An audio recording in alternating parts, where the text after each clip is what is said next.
끝으로 너희가 주 안에서와 그 힘의 능력으로 강건하여지고 마귀의 간계를 능히 대적하기 위하여 하나님의 전신갑주를 입으라.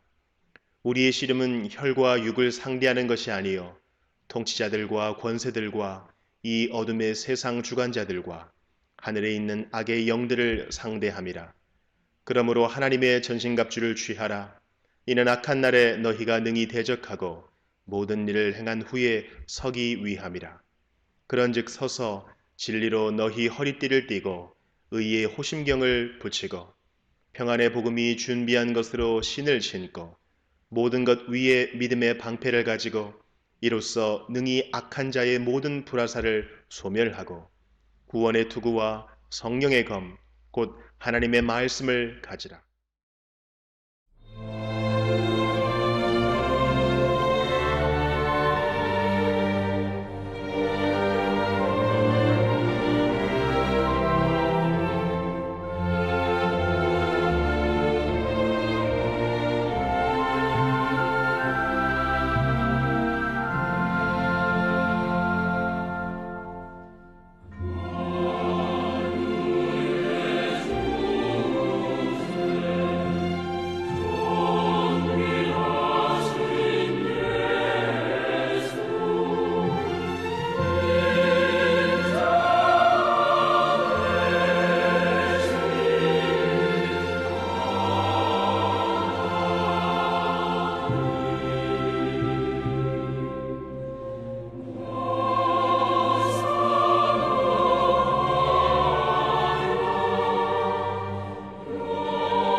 오늘은 예스겔서 34장의 말씀을 함께 나누겠습니다.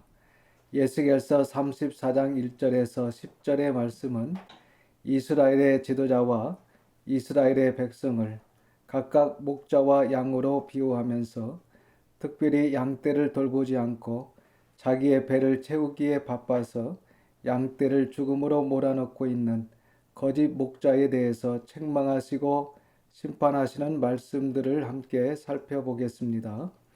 1절과 2절입니다.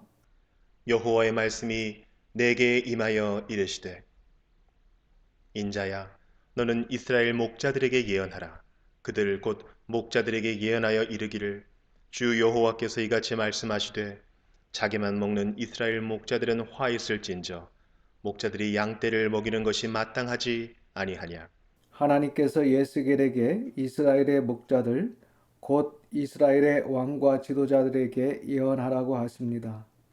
목자들 곧 왕과 지도자들은 하나님의 양 곧 하나님의 백성들을 맡은 청직입니다. 줄을 칩니다. 자기만 먹는 이스라엘 목자들은 화 있을진저 목자들이 양떼를 먹이는 것이 마땅하지 아니하냐. 3절입니다. 너희가 살찐 양을 잡아 그 기름을 먹으며 그 털을 입되 양떼는 먹이지 아니하는도다. 목자들 곧 왕과 지도자들이 백성들을 공의와 정의로 도와주지도 않았고 오히려 자기들의 유익을 위하여 백성들을 이용하고 있으면서 양들을 먹이지 않았습니다. 백성들이 도저히 살아갈 수 없도록 했다는 것입니다. 또한 목자라면 양에게 먼저 양질의 꼴을 먹여야 됩니다. 양에게 먹이는 양질의 꼴이 뭡니까? 네, 하나님의 말씀입니다. 그러나 이스라엘의 목자들, 왕과 지도자들은 하나님과의 언약인 계명도 지키지 않았고 선지자들을 통하여 주시는 하나님의 경고의 말씀도 듣지 않았습니다. 온갖 우상 숭배하며 공의와 정의를 행하지 않았으며 백성들에게 계명을 가르치지도 선지자들을 통하여 주시는 하나님의 경고의 말씀을 무시하며 백성들에게 알려주지도 않았습니다. 하나님의 양떼, 하나님의 백성들에게 최우선적으로 필요한 것이 하나님의 말씀이지만 그 목자들은 하나님의 말씀을 백성들에게 먹이지 않았습니다. 그렇다면 지금 이 시대의 진정한 목자는 어떠해야 합니까? 백성들에게, 성도들에게 가장 먼저 하나님의 말씀을 먹여야 합니다. 그런데 먹여야 될 꼴은 먹이지 않고 목자 자신의 배를 채우기 위해서 자신의 성공과 명예와 정치를 위해서 철저히 양을 이용하고 있는 당시 지도자들을 예스겔을 통하여 하나님께서 책망하고 계신 것입니다. 4절입니다. 너희가 그 연약한 자를 강하게 아니하며 병든 자를 고치지 아니하며 상한 자를 싸매주지 아니하며 쫓기는 자를 돌아오게 하지 아니하며 잃어버린 자를 찾지 아니하고 다만 포악으로 그것들을 다스렸도다. 여러분, 참 목자는 말씀을 먹이는 것이 기본 중의 기본입니다. 목자가 되어서 꼴을 먹이지 않는다. 그것은 안 됩니다. 목자는 반드시 하나님의 말씀을 백성들에게, 성도들에게 먹여야 됩니다. 그리고 그것만으로도 안 된다는 것입니다. 목자라면 반드시 연약한 자를 강하게 하고 고치고 싸매주고 돌아오게 하고 찾아야 한다는 것을 말씀하십니다. 목회자도 그렇습니다. 그런데 당시 이스라엘의 지도자들은 그렇게 하지 않았다는 것입니다. 5절과 6절입니다. 목자가 없으므로 그것들이 흩어지고 흩어져서 모든 들짐승의 밥이 되었도다. 내 양떼가 모든 산과 높은 맷뿌리에마다 유리되었고 내 양떼가 온 지면에 흩어졌으되 찾고 찾는 자가 없었도다. 목자가 없다는 말씀은 거짓 목자가 아닌 참 목자입니다. 하나님의 양떼가 흩어지고 들짐승들의 밥이 되고 모든 산과 높은 맷뿌리, 맷뿌리는 언덕입니다. 높은 언덕에마다 유리되었고 하나님의 양떼가 온 주변에 흩어졌으되 찾고 찾는 자가 없었도다. 7절에서 10절입니다. 그러므로 목자들아 여호와의 말씀을 들을지어다. 주 여호와의 말씀에 내가 나의 삶을 두고 맹세하노라. 내 양떼가 노략거리가 되고 모든 들짐승의 밥이 된 것은 목자가 없기 때문이라. 내 목자들이 내 양을 찾지 아니하고 자기만 먹이고 내 양떼를 먹이지 아니하였도다. 그러므로 너희 목자들아 여호와의 말씀을 들을지어다. 주 여호와께서 이같이 말씀하시되 내가 목자들을 대적하여 내 양떼를 그들의 손에서 찾으리니 목자들이 양을 먹이지 못할 뿐 아니라 그들이 다시는 자기도 먹이지 못할지라. 내가 내 양을 그들의 입에서 건져내어서 다시는 그 먹이가 되지 아니하게 하리라. 그런데 그 목자가 하나님의 양떼를 돌보지 않았기 때문에 하나님의 양떼가 노락거리가 되고 모든 들짐승들의 밥이 되는데 참 목자가 없기 때문이라는 것입니다. 하나님의 일을 맡은 목자들이 하나님의 양을 찾지 아니하고 자기만 먹고 하나님의 양떼를 먹이지 아니하였도다. 그러므로 하나님께서 목자들을 대적하여 하나님의 양떼를 거짓 목자들의 손에서 찾으리니 거짓 목자들이 양을 먹이지 못할 뿐 아니라 거짓 목자들이 다시는 자기도 먹이지 못할지라. 하나님께서 하나님의 양을 거짓 목자들의 입에서 건져내어서 다시는 거짓 목자의 먹이가 되지 아니하게 하리라는 말씀입니다. 11절에서 16절은 앞에 1절에서 10절까지의 말씀과는 대조적인 이야기가 선포되고 있습니다. 이스라엘의 진정한 선한 목자는 하나님이시다라는 그 사실을 증거하고 있습니다. 11절을 보겠습니다. 주 여호와께서 이같이 말씀하셨느니라. 나 곧 내가 내 양을 찾고 찾되. 나 곧 내가 하나님께서 직접 목자가 되셔서 내가 내 양을 찾고 찾되. 이제 하나님께서 거짓 목자들에게 하나님의 양떼를 맡기지 아니하시고 직접 목자가 되셔서 하나님의 양을 찾고 찾으신다는 것입니다. 12절에서 15절입니다. 목자가 양 가운데에 있는 날에 양이 흩어졌으면 그때를 찾는 것 같이 내가 내 양을 찾아서 흐리고 캄캄한 날에 그 흩어진 모든 곳에서 그것들을 건져낼지라.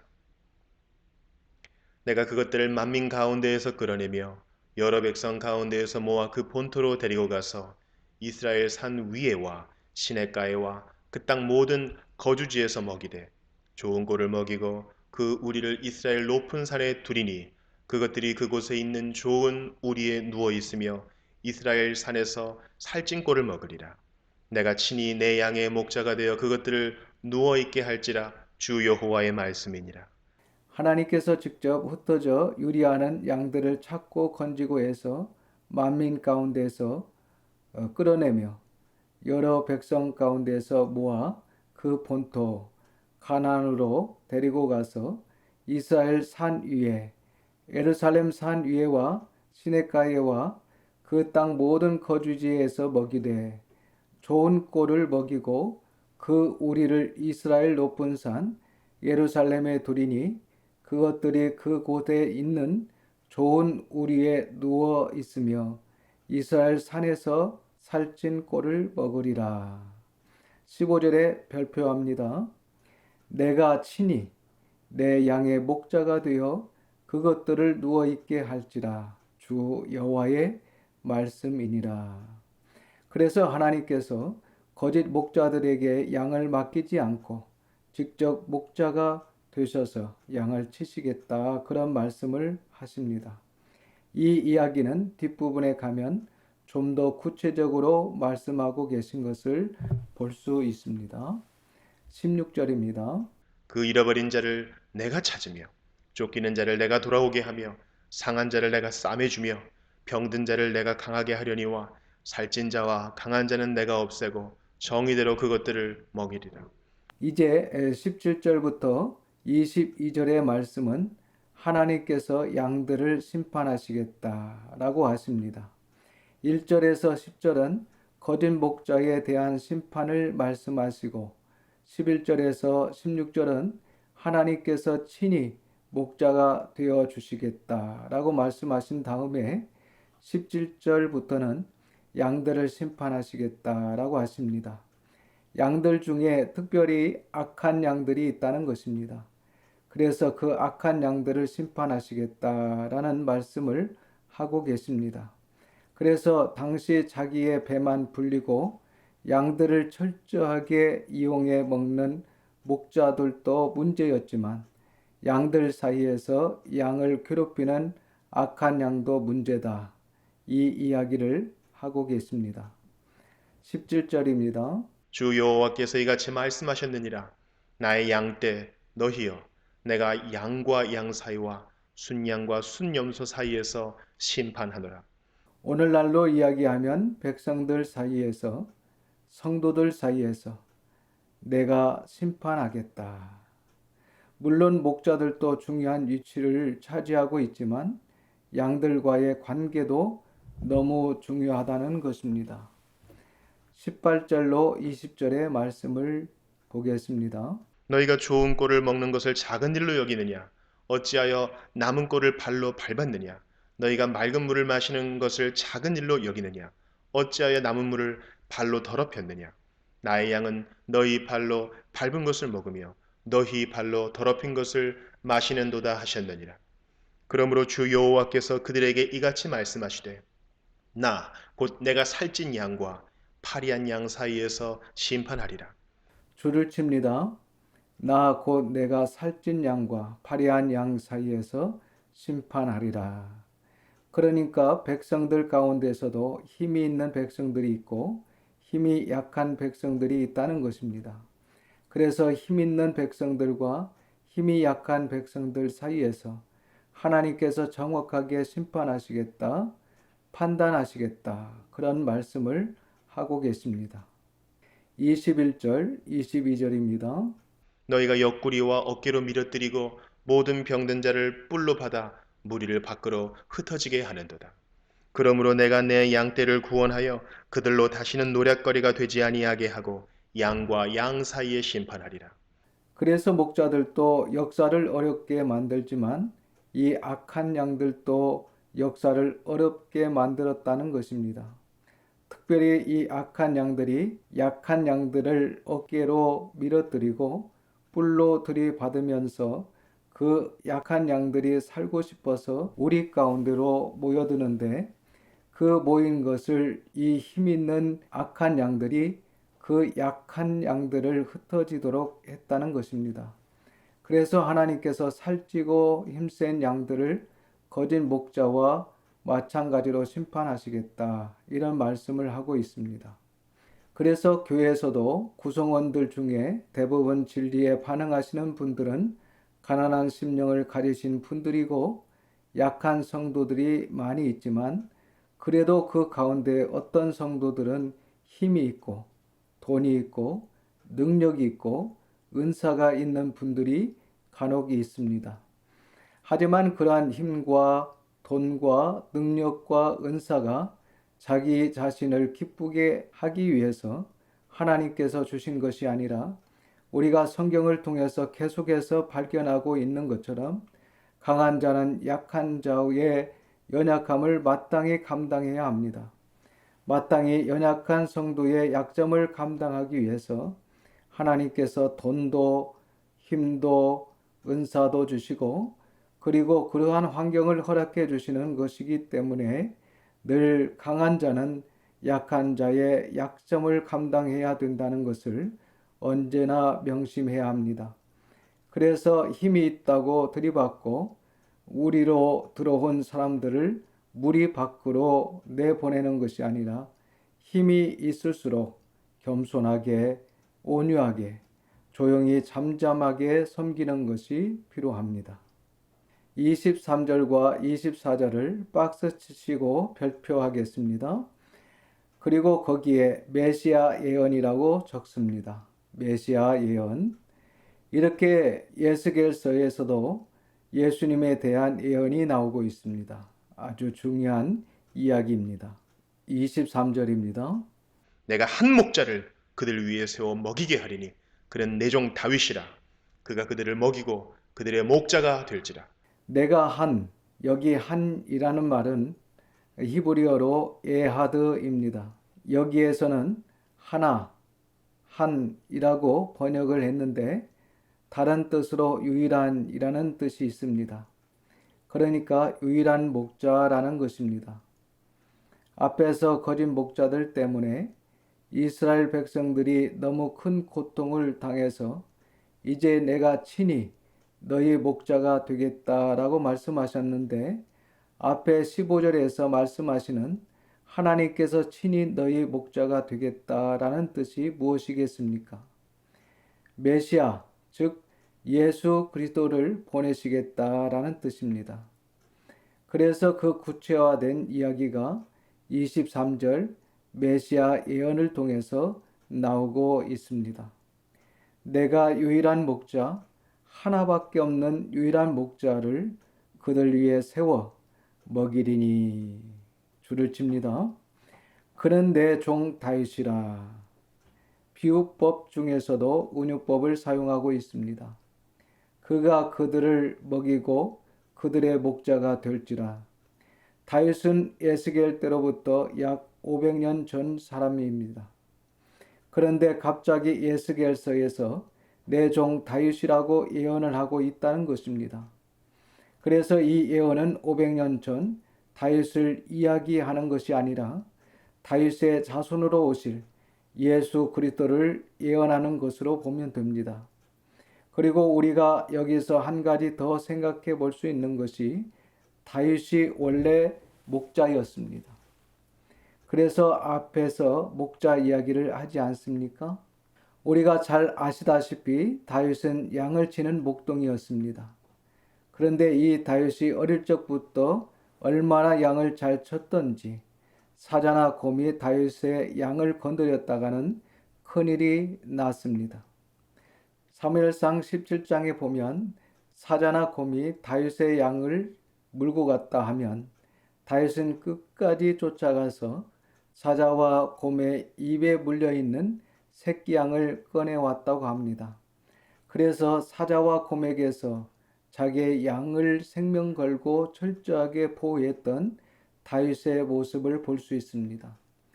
다윗은 아버지가 자기에게 맡겨준 양 한 마리도 잊어버리지 않기 위해서 최선을 다했습니다.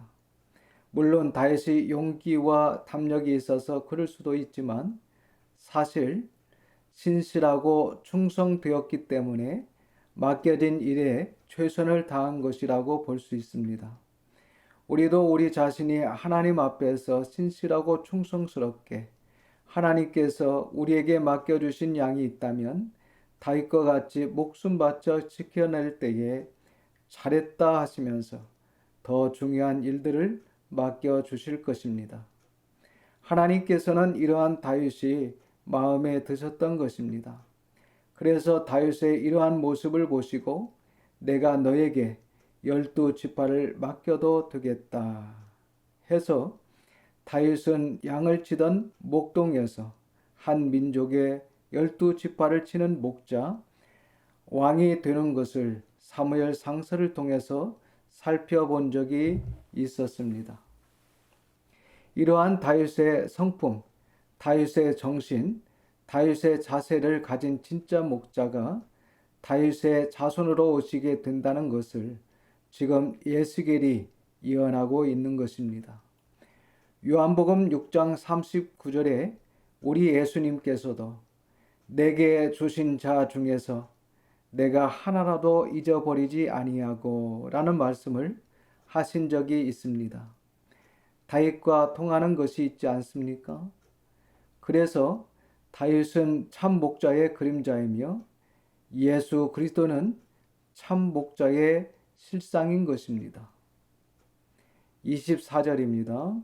나 여호와는 그들의 하나님이 되고 내 종 다윗은 그들 중에 왕이 되리라.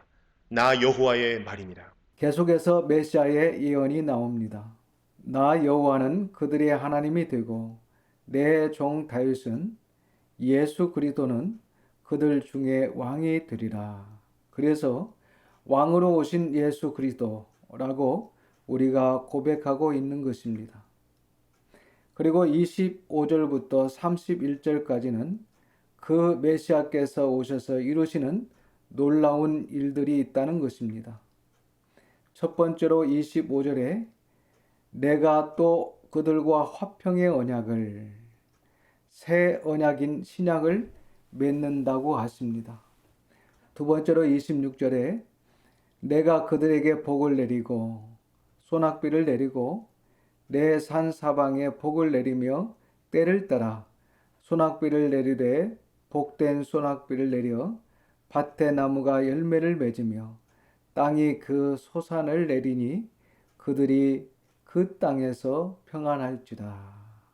세 번째로 27절 말씀에 내가 그들의 멍에의 나무를 꺾고 그들을 종으로 삼은 자의 손에서 그들을 건져낸 후에 주의 멍에 마귀의 종으로 주의 멍에에서 건져내신다는 것입니다. 네 번째로 30절 말씀에 내가 여호와 그들의 하나님이며 그들과 함께 있는 줄을 알고 그들 곧 이스라엘 족속이 내 백성인 줄 알리라. 영원히 우리와 함께 하시는 임마누엘의 하나님이 되신다는 것입니다. 이와 같이 우리 예수님께서 새 언약을 맺으시고 이루신다는 이 모든 말씀들이 이루어진 것을 보게 됩니다. 우리 25절부터 보겠습니다. 25절 말씀을 보시면 그 메시아께서 오셔서 새로운 언약을 세우신다. 그것을 25절에서 화평의 언약이라고 말씀하고 있습니다. 이 화평의 언약은 새로운 언약, 신약이라고 이야기할 수 있습니다. 25절입니다. 내가 또 그들과 화평의 언약을 맺고 악한 짐승을 그 땅에서 그치게 하리니 그들이 빈들에 평안히 거하며 숲을 가운데에서 잘지라. 구약 곧 옛 언약은 시내산 언약입니다. 하나님과 이스라엘 백성과 시내산에서 언약을 맺었지만 이스라엘 백성들이 이 구약 옛 언약 시내산 언약을 지키지 않았습니다. 이 이야기가 구약 성경 전체에 흐르고 있습니다. 그래서 하나님께서 새 언약을 맺겠다고 하십니다. 내가 또 그들과 화평의 언약을 맺고 구약과는 전혀 다른 새로운 언약인 신약을 맺고 악한 짐승을 그 땅에서 그치게 하리니 그들이 빈 들에서 평안히 거하며 숲풀 가운데에서 잘지라. 잔다는 것은 화평하다는 것입니다. 그래서 메시아 언약, 새로운 언약의 특성은 그 새로운 언약과 체결된 사람에게는 세상에 감당할 수 없는 평안, 그리고 화평이 있게 될 것이다. 이런 이야기를 이렇게 표현을 하고 있습니다.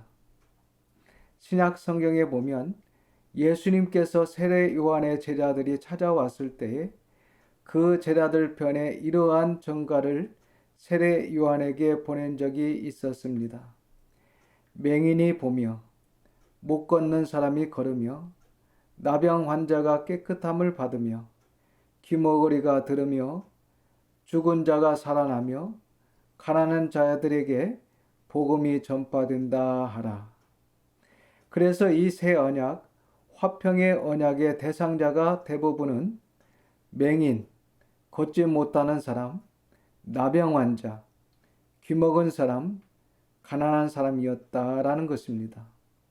예수님께서 이러한 자들에게 오셔서 천국 복음을 전파하시게 되고 이 약하고 보잘것이 없는 가난한 사람들에게 결국 하나님께서 그들을 부자가 되게 해 주셨다든지 명예와 성공의 자리로 올라가게 해 주셨다든지 그렇게 해 주신 것이 아니라 그들에게 주신 하나님의 복은 세상이 줄 수 없는 놀라운 평안과 화평이 주어지게 된 것을 우리가 복음서를 통해서 확인할 수 있습니다. 그러한 이야기를 예언을 하고 있습니다. 그리고 이러한 예언들이 예수 그리스도께서 오셔서 새 언약을 체결하심으로 인해서 완전히 성취가 됩니다. 26절입니다. 내가 그들에게 복을 내리고 내 산 사방에 복을 내리며 때를 따라 소낙비를 내리되 복된 소낙비를 내리리라. 대부분 그들에게 이 그들이라는 것은 앞에서 말씀드렸던 대부분 죄인, 병든 자, 과부, 고아, 가난한 사람, 이러한 사람들이 그들에 포함되는 대상자들입니다. 그들에게 복, 예스겔 전체의 말씀 중에서 이 복이라는 단어가 처음 나옵니다. 복을 내리고 내 산 사방에 복을 내리며, 많은 분량의 말씀이 기록된 이 에스겔서가 지금까지 우리가 살펴봤던 것처럼 온통 징계와 저주와 애가와 애곡으로 가득 차 있었습니다. 그 중에 복이라는 단어가 딱 2번 나오는데 지금 본 이 구절과 44장 30절에 한 번 더 나옵니다. 그런데 우리가 나중에 44장 30절을 함께 살펴볼 텐데 이 말씀은 신약의 교회와는 전혀 상관이 없는 말씀입니다. 그러니까 예스겔서 전체에서 우리에게 적용될 수 있는 복이라는 단어는 지금 이 본문 43장 26절에 처음이자 마지막으로 나오는 것입니다. 그들에게 복을 내리겠다 하신 이 복은 우리가 생각하는 일반적인 그러한 물질적인 복을 이야기하는 것이 아닙니다. 예수님께서도 가난한 자가 복이 있다, 애통하는 자가 복이 있다, 의에 주려고 목마른 자가 복이 있다, 핍박을 받는 자가 복이 있다 하셨는데 그 복도 물질적인 복이 아니지 않습니까? 여기서 이야기하는 복, 그리고 예수님께서 산상수훈을 통해서 말씀하시는 그 복이라는 것은 물질적인 복을 말씀하시는 것이 아닙니다. 예수 그리스도께서 오셔서 천국 복음을 전파하실 때에 그 천국 복음을 받아들인 그 대상자가 누구였습니까? 죄인과 병든 자, 과부와 고아와 가난한 사람들, 이러한 사람들이 예수 그리스도의 입을 통해서 선포되는 천국 복음, 그 진리를 받아들이게 되고 하나님을 주인으로 영접하게 되지 않습니까? 이것 자체가 바로 복이라는 것입니다. 그래서 지금 26절에서 예언하고 있는 복도 위에서 말씀드린 그 복이고 예수님께서 오셔서 말씀하시는 복도 바로 그 복이라는 것입니다. 한마디로 말하면 진리가 바로 깨달아지는 것이 복이라는 것입니다. 26절에서 이야기하는 그들에게 복을 주겠다 하는 이 복이라는 것은 진리가 깨달아지는 것입니다. 여러분, 우리가 잘 아는 것처럼 예수님께서 오셔서 천국 복음을 전파하실 때에 부자들이 예수님의 말씀을 잘 들었습니까? 아니면 가난하고 소외받고 헐벗고 연약한 사람들이 예수님의 말씀을 잘 들었습니까? 그렇습니다. 가난한 사람들이 예수님의 말씀에 귀를 기울였습니다. 물론 극소수의 거룩한 부자들도 있었습니다. 하지만 그 거룩한 부자들은 그야말로 극소수였고 대부분의 예수님의 천국 복음을 받아들인 사람들은 아시다시피 가난한 사람들이 예수님을 따랐고 예수님의 말씀에 귀를 기울이는 것을 볼 수 있습니다.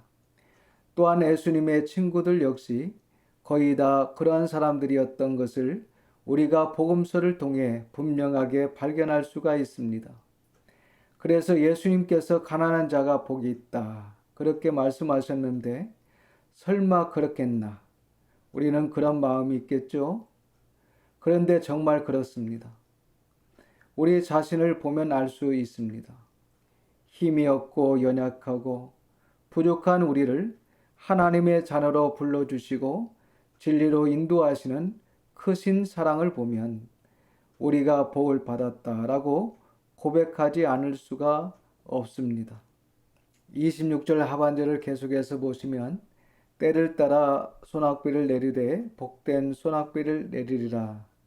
오늘날 성도들이 봤을 때는 비가 무슨 복이며 이런 물질적인 복 말고 평안이 무슨 복이며 그리고 하나님의 말씀이 들려지고 보여지고 깨달아지는 것이 무슨 복이냐.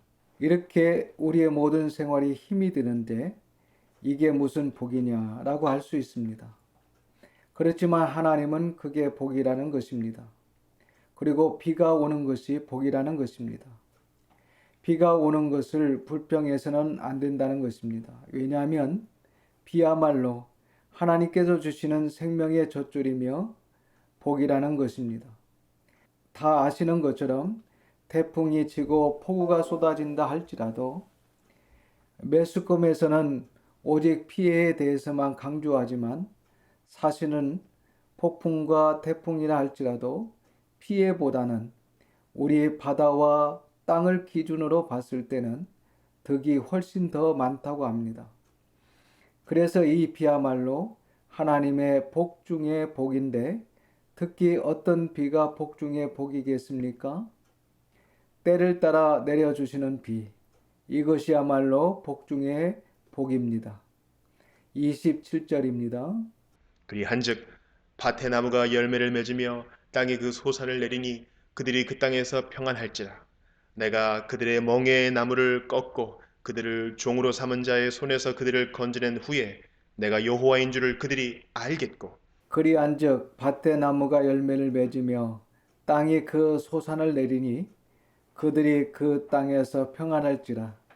내가 그들의 멍에의 나무를 꺾고 내 이 말씀대로 우리 예수님께서 오셔서 멍에를 꺾으셨는데 어떤 멍에를 꺾으셨습니까? 죄와 사망의 멍에를 꺾으셨습니다. 죄와 사망의 멍에의 나무를 꺾어 그들을 종으로. 저와 여러분이 과거에 누구의 종이었습니까? 네, 죄의 종이었습니다. 죄의 종으로 삼은 자가 누구입니까? 네, 마귀입니다. 이 죄의 종으로 삼은 마귀의 손에서 그들을 건져낸 후에 내가 여호와인 줄을 그들이 알겠고, 그래서 예수 그리스도께서 오셔서 이러한 것들을 성취하심으로 인해서 하나님의 사랑에 대해서 우리가 다시 한번 인식하게 되고 하나님에 대해서 다시 한번 깨닫게 된 것입니다. 여러분, 예수 그리스도 메시아라는 그분께서도 결국 하나님을 계시하시기 위해서 오신 것입니다. 그래서 결국 예수 그리스도를 통해서 내가 여호와인 줄을 그들이 알겠고 28절로 30절입니다. 그들이 다시는 이방의 노략거리가 되지 아니하며 땅의 짐승들에게 잡아먹히지도 아니하고 평안히 거주하리니 놀랄 사람이 없으리라. 내가 그들을 위하여 파종할 좋은 땅을 일으키리니 그들이 다시는 그 땅에서 기근으로 멸망하지 아니할지며 다시는 여러 나라의 수치를 받지 아니할지라.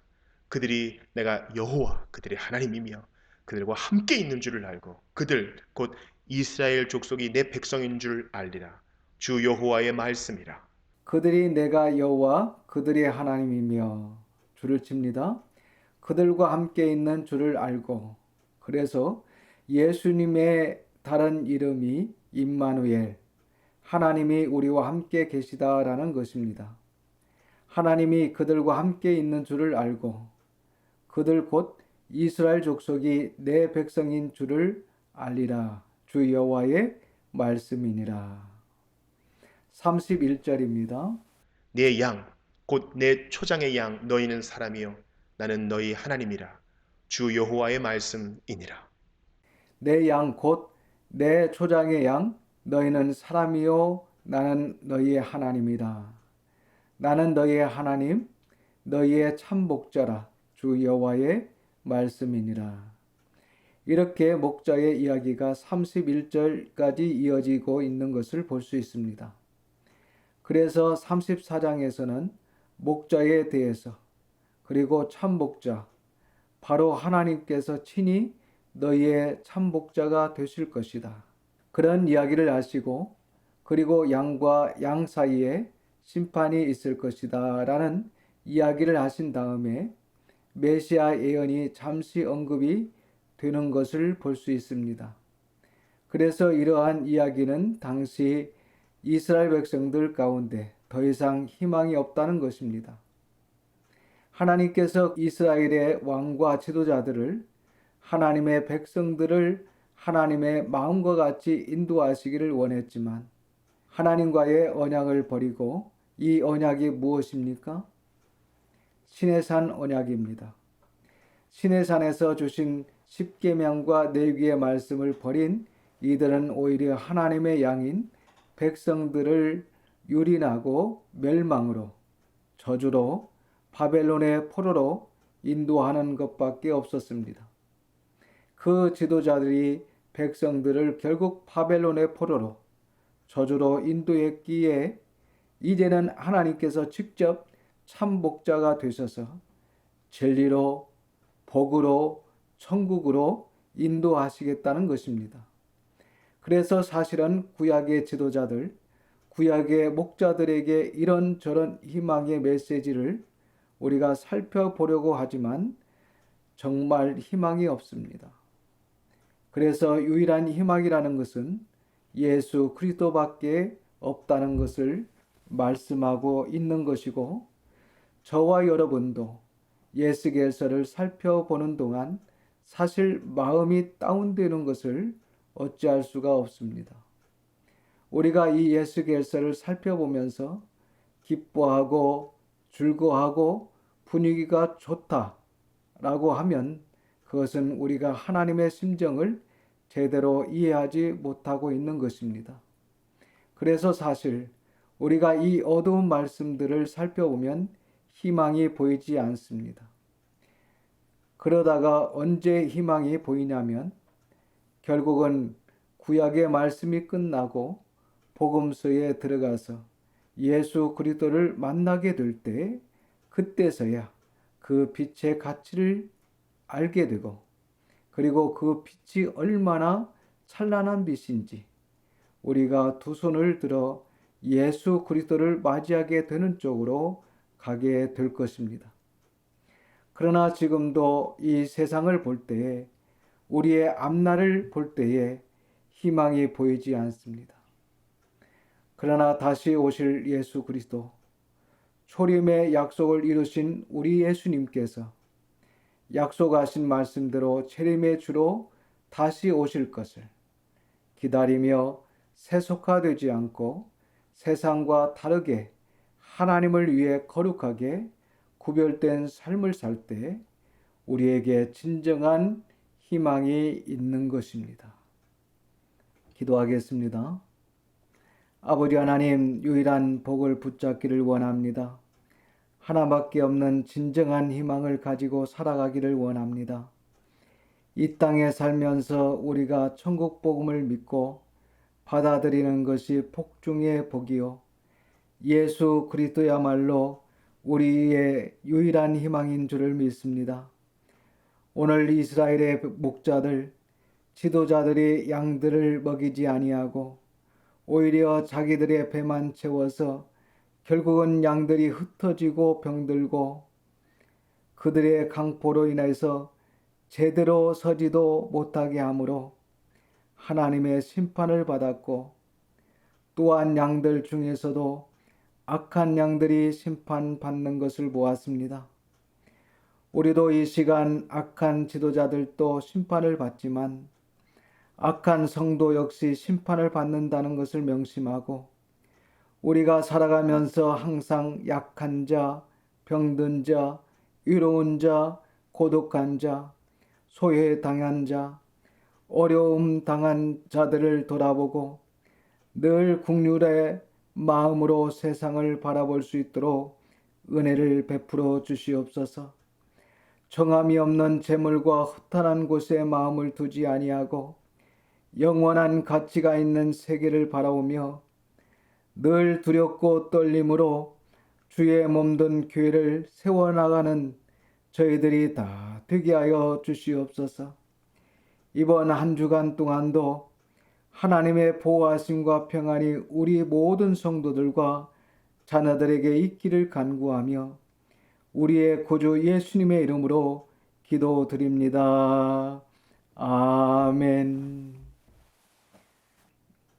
지금은 우리의 참 목자가 되시는 구주 예수 그리스도의 은혜와 아버지 하나님의 비교할 수 없는 크크신 사랑하심과 성령님의 감화감동 역사 충만하심이 오늘 말씀을 통하여 길이요 진리요 생명이시며 참 목자가 되시는 예수님의 가르침대로 이 땅에서 유리하는 자들이 없도록 생명의 꼴을 먹이며 진리로 인도하는 참 목자의 심정을 가지고 맡은 사명을 잘 감당하는 성도들과 자녀들 위해 함께 하시기를 우리의 주 예수님의 이름으로 축원하옵나이다. 아멘.